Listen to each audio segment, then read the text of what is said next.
Hello everyone. एक ही disease पर दो पेशेंट्स, एक का दर्द खाना खाने के बाद बढ़ जाता है और दूसरे का खाना खाने के बाद कम हो जाता है। आखिर क्यों? मैं आज आपको पेप्टिक अल्सर का पूरा कॉन्सेप्ट इतने सिंपल तरीके से समझाऊंगी, आप कभी कंफ्यूज नहीं होंगे। स्टार्ट करते हैं इसके इंट्रोडक्शन से। The gastrointestinal system GI system play an important role in digestion, absorption and elimination of waste product. Means GI system यानी अपना डाइजेस्टिव सिस्टम। इसके तीन मेन काम होते हैं जो ये करता है: डाइजेशन, एब्जॉर्प्शन और एलिमिनेशन। डाइजेशन का मतलब होता है जो खाने को छोटे पार्ट्स में तोड़ता है। फिर क्या होता है कि एब्जॉर्प्शन, न्यूट्रिएंट्स को ब्लड में एब्जॉर्ब करता है। खाने को छोटे पार्ट में तोड़ा, जो भी खाने के अंदर न्यूट्रिएंट्स है उनको एब्जॉर्ब किया। अब लास्ट काम होता है एलिमिनेशन, जो भी वेस्ट है उसको बॉडी से बाहर निकालना। हम बोल सकते हैं जो हम खाते हैं उसको एनर्जी में कन्वर्ट करना और वेस्ट को रिमूव करना, ये है GI सिस्टम का काम। आगे देखते हैं। The peptic ulcer disease is a common chronic disorder of upper gastrointestinal tract characterized by ulceration of mucosal lining. मतलब पेप्टिक अल्सर एक कॉमन डिजीज है। क्रॉनिक का मतलब है कि ये लंबे टाइम तक चलती आ रही है, अचानक नहीं हुई है, धीरे धीरे डेवलप हुई है। ये डिजीज अपर GI ट्रैक्ट में होती है, जैसे कि स्टमक, ड्यूडेनियम। इसमें क्या होता है, जो इनर लाइनिंग है उसके अंदर घाव बन जाता है, जिसको हम अल्सर बोल रहे हैं। पेप्टिक अल्सर में स्टमक या ड्यूडेनियम की इनर लेयर में छोटा सा वुंड बन जाता है, घाव बन जाता है। ये था इसका इंट्रोडक्शन। अब देखते हैं definition. Peptic ulcer is a localized break. मतलब लोकलाइज ब्रेक का मतलब होता है एक स्पेसिफिक जगह पर घाव हो जाना इन द म्यूकोसल लाइनिंग। ये स्टमक की इनर प्रोटेक्टिव लेयर होती है, mucosal lining of the stomach, duodenum and oesophagus caused by erosive action of gastric acid and pepsin. Caused by gastric acid and pepsin मतलब stomach में HCl acid और pepsin नाम के enzyme होता है। ये नॉर्मली डाइजेशन में हेल्प करता है, लेकिन जब एसिड ज्यादा हो जाए तो ये प्रोटेक्शन का काम भी करता है। तो वही एसिड लाइनिंग को जला देता है और अल्सर बना देता है। तो ऐसा क्यों होता है? एसिड क्यों बनता है? मतलब एसिड अल्सर क्यों बनाता है? क्योंकि एसिड कोरोसिव होता है। कोरोसिव मतलब जो जलाने वाला।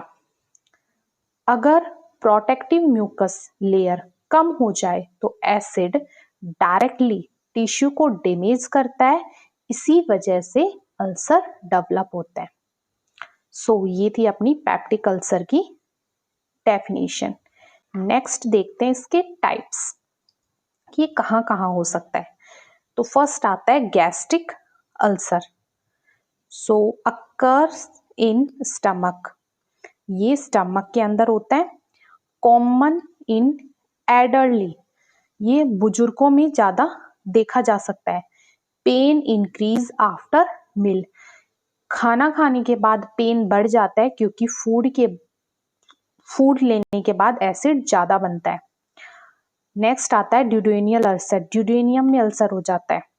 अक्कर इन ड्यूडेनियम, ड्यूडेनियम के अंदर होता है ये, और ये यंग अडल्ट्स में कॉमन होता है। पेन रिलीव आफ्टर ईटिंग, खाना खाने के बाद कम हो जाता है पेन, क्योंकि फूड एसिड को थोड़ा न्यूट्रलाइज कर देता है ड्यूडेनियम के अंदर। थर्ड है अपना oesophageal ulcer. Occur in oesophagus, ये इसोफेगस में होता है और कोज बाय GERD इन्फेक्शन और ड्रग्स। ये ज्यादातर GERD, ये एक डिजीज कंडीशन है जिसमें एसिड रिफ्लेक्स होता है। इन्फेक्शन या कुछ मेडिसिन की वजह से ये होता है। ये थे टाइप्स ऑफ पेप्टिक अल्सर। हम नेक्स्ट देखते हैं ईटियोलॉजी, कोजेस, क्या कारण होते हैं पेप्टिक अल्सर का। तो सबसे पहले मेजर कोजेस देखते हैं। हेलिकोबैक्टर पाइलोरी इन्फेक्शन, ये बैक्टीरिया स्टमक की लाइनिंग को डैमेज कर देता है और अल्सर बनाता है। Use of NSAIDs and corticosteroid, pain killer जैसे कि एस्पिरिन हो गए, इब्यूप्रोफेन हो गए, स्टमक की प्रोटेक्टिव लेयर को कम कर देते हैं जिससे अल्सर हो जाता है। Hyper secretion of gastric acid, जब स्टमक में एसिड ज्यादा बनने लगता है तो लाइनिंग डैमेज हो जाती है। Smoking and alcohol consumption, smoking और अल्कोहल एसिड बढ़ाते हैं और अल्सर की जो हीलिंग है उसको स्लो कर देते हैं। अदर कॉजेज में देखते हैं severe physiological stress, burn, trauma and surgery. Burn, trauma, surgery या सीरियस इलनेस के बाद स्ट्रेस अल्सर हो सकते हैं। जोलिंजर इलिजन सिंड्रोम, गैस्ट्रिनोमा, ये एक डिजीज कंडीशन है। इस कंडीशन में ट्यूमर होता है जो बहुत ज्यादा एसिड प्रोड्यूस करता है। जेनेटिक फैक्टर, अगर फैमिली हिस्ट्री हो तो अल्सर की तो रिस्क बढ़ा देता है।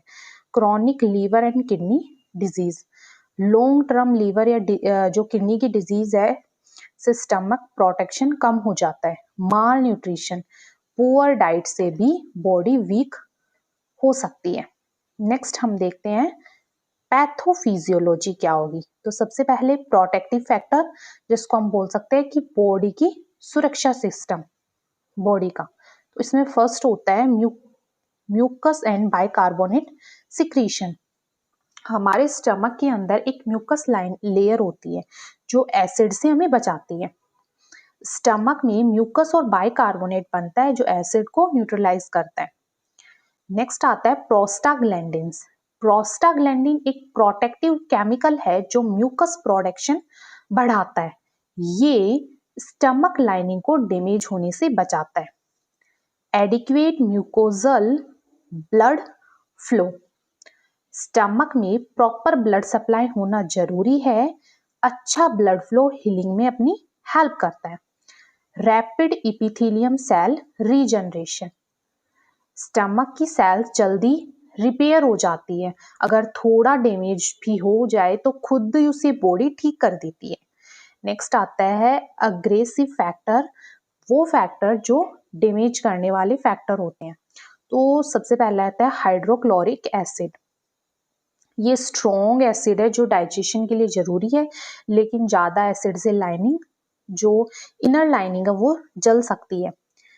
पेप्सिन, ये प्रोटीन डाइजेशन करता है लेकिन ये स्टमक की वॉल को भी डैमेज कर सकता है। H पाइलोरी इन्फेक्शन, वही हेलिकोबैक्टर पाइलोरी इन्फेक्शन है। ये बैक्टीरिया है जो स्टमक लाइनिंग को वीक कर देता है। ये पेप्टिक अल्सर का सबसे कॉमन कोज है। नेक्स्ट आता है NSAIDs एंड स्टेरॉइड, कुछ मेडिसिन होती है, मैं पीछे भी देखी, एस्पिरिन और इबुप्रोफेन, जो प्रोटेक्टिव लेयर को कम कर देती है। इससे अल्सर होने का रिस्क बढ़ सकता है। Ulcer develop when aggressive factor overpower protective mechanism leading to mucosal erosion and ulcer formation. Next हम देखते हैं क्लिनिकल मैनिफेस्टेशन, जो क्लिनिकल सिम्टम्स होंगे। तो सबसे पहले common cause epigastric burning pain, ये बाय मिस्टेक लिखा गया है, तो इसका मतलब होता है पेशेंट के पेट के अपर पार्ट में जलन या बर्निंग होती है। पेन रिलेटेड टू मील्स, मतलब गैस्ट्रिक अल्सर, जो गैस्ट्रिक अल्सर होता है वो खाना खाने के बाद पेन बढ़ा देता है और ड्यूडेनियम अल्सर खाना खाने के बाद पेन कम कर देता है। नोजिया एंड वॉमिटिंग, पेशेंट को उल्टी जैसा फील होता है। Heart burn and dyspepsia, chest में जलन और इंडाइजेशन होता है। एनोरेक्सिया एंड वेट लॉस, भूख कम लगती है और धीरे धीरे वजन कम होने लग जाता है। ब्लोटिंग एंड फुलनेस, थोड़ा सा भी खाना खाएगा तो पेट भरा भरा लगेगा, फूला फूला लगने लग जाता है। सीवियर सिम्टम्स कौन से होंगे? हेमेटिमिटिस, वॉमिटिंग, ब्लड, खून की उल्टी आना ये इंटरनल ब्लीडिंग का साइन है। मेलिना ब्लैक टेरी स्टूल, इसके अंदर क्या होता है, ये भी ब्लीडिंग का ही साइन है। सडन सीवियर एब्डोमिनल पेन, ये बहुत अचानक से तेज पेट में दर्द होता है, ये परफोरेशन का साइन हो सकता है। Dizziness and weakness due to bleeding, खून की कमी से चक्कर और वीकनेस हो जाती है। नेक्स्ट हम देखते हैं डायग्नोस्टिक इन्वेस्टिगेशन। सबसे पहले आता है लेबोरेटरी टेस्टिस, तो इसके अंदर सीबीसी कंप्लीट ब्लड काउंट, ये ब्लड टेस्ट होता है। इससे पता चलता है कि पेशेंट को एनीमिया तो नहीं है। अगर अल्सर से ब्लीडिंग हो रही है तो हीमोग्लोबिन कम हो सकता है। स्टूल अकल्ट ब्लड टेस्ट, ये स्टूल टेस्ट है, इससे पता चलता है कि स्टूल में हिडन ब्लड है या नहीं। अगर ब्लड स्टूल आ रहा है तो ये टेस्ट हेल्पफुल होते हैं। एच पाइलोरी सेरोलॉजी, ये ब्लड टेस्ट से बैक्टीरिया चेक करता है।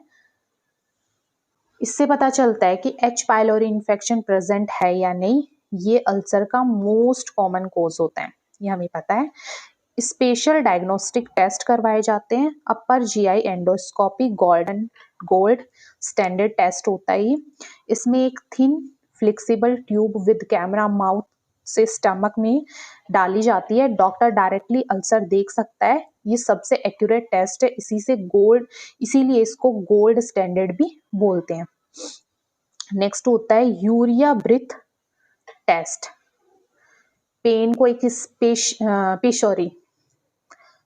को एक स्पेशल सॉल्यूशन दिया जाता है। अगर एच पाइलोरी प्रेजेंट है तो ब्रीथ टेस्ट पॉजिटिव आता है, अगर नहीं है तो नॉन इन्वेजिव टेस्ट होता है, मतलब बॉडी के अंदर इंस्ट्रूमेंट नहीं, कोई भी जो इन्फेक्शन है वो नहीं है, मतलब इंस्ट्रूमेंट नहीं डालते फिर बॉडी के अंदर कोई भी। बेरेनियम मिल एक्सरे, पेशेंट को बेरेनियम लिक्विड पिलाया जाता है, फिर एक्सरे ली जाती है। इससे अल्सर का सब शेप और पोजीशन दिखता है।